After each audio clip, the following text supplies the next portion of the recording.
विधानसभा चुनाव में फिलहाल थोड़ा सा वक्त है, लेकिन उससे पहले उपचुनाव ने बिहार की फिजा में राजनीति इस कदर घोल दी है कि लग रहा है कि जैसे चुनाव नजदीक ही आ गया है। 4 सीटों पर उपचुनाव होने हैं। इन 4 सीटों को लेकर तमाम दलों ने अपनी अपनी जोर आजमाइश शुरू कर दी। सबसे ज्यादा इस बार अगर किसी का दांव लगा है तो वो आरजेडी, क्योंकि आरजेडी की ज्यादा सीटें थी जिस पर चुनाव हो रहा है। अब इस चुनाव में आरजेडी ने एक और बड़ा दांव खेला है। उन्होंने शहाबुद्दीन की पत्नी हिना शहाब और ओसामा को अपनी पार्टी ज्वाइन कराई।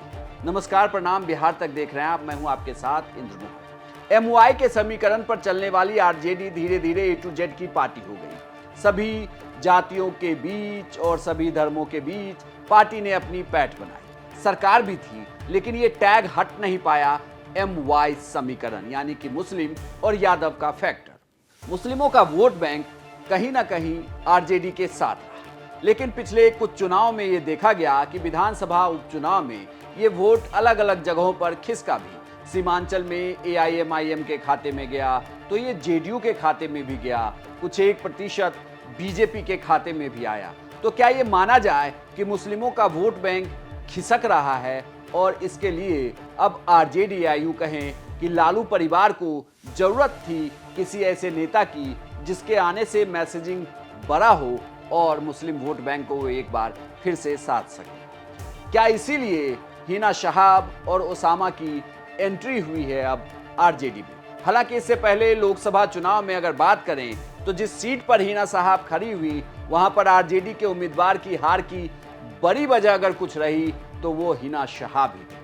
उस वक्त भी ये कहा जा रहा था कि हिना शहाब को मैनेज कर लेंगे लालू यादव, मना लेंगे और आरजेडी से ही टिकट दे दिया जाएगा, लेकिन ऐसा हो न सका। आरजेडी की ओर से अपने उम्मीदवार थे और हिना शहाब भी निर्दलीय चुनाव लड़ गई और चुनाव लड़ने के बाद आरजेडी की सीट पर बुरी तरीके से हार हुई। अब विधानसभा चुनाव से पहले हिना शहाब की एंट्री हो गई है आरजेडी में, तो क्या ये माना जाए कि हिना शहाब के साथ साथ ओसामा की एंट्री होने से राज्य के मुस्लिमों का वोट इनके पक्ष में जाएगा? हालांकि कई जानकारों का ये कहना है कि मुस्लिम अब पहले की तरह बिहार में नहीं है कि उनके लिए सिर्फ एकमात्र पार्टी आरजेडी है, या वो बीजेपी या बीजेपी के गठबंधन वाले दलों के डर से सिर्फ वो आरजेडी को वोट करें, बल्कि राज्य के मुस्लिम अब सोच भी रहे हैं कि वो किसके पक्ष में मतदान करें। ऐसे में सवाल उठता है कि अगर मुस्लिम चेहरे के तौर पर ओसामा और हिना शहाब को प्रोजेक्ट कर रही है आरजेडी, तो इसका फायदा मिलेगा या नहीं? एक समय था जब मोहम्मद शहाबुद्दीन के चेहरे के नाम पर, चूंकि वो आरजेडी के फाउंडर मेंबर्स में से एक थे, उनके चेहरे के नाम पर मुस्लिम मतदाता जरूर एकजुट होकर उन्होंने एमवाई समीकरण के साथ साथ बिहार में लालू की सरकार बना दी। लालू यादव सरकार के मुखिया हुए, आरजेडी की सरकार बनी।